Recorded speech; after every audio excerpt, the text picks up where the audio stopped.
Welcome to Not Milk Never Milk. Subscribe if you're lactose intolerant. You start by creating control, not perfection.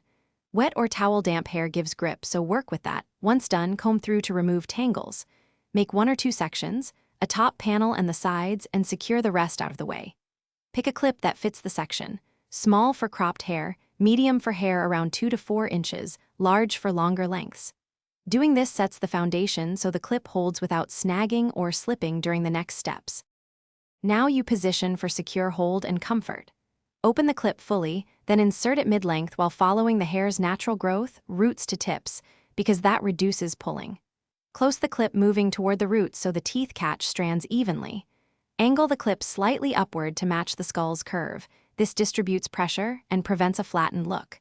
Make sure you don't trap too much hair at once. Once done, test by gently tugging to confirm stability before moving to styling.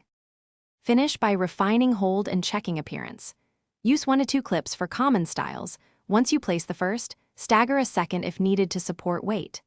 Add a small amount of paste or a quick mist of hairspray for flyaways and extra grip, but avoid heavy buildup.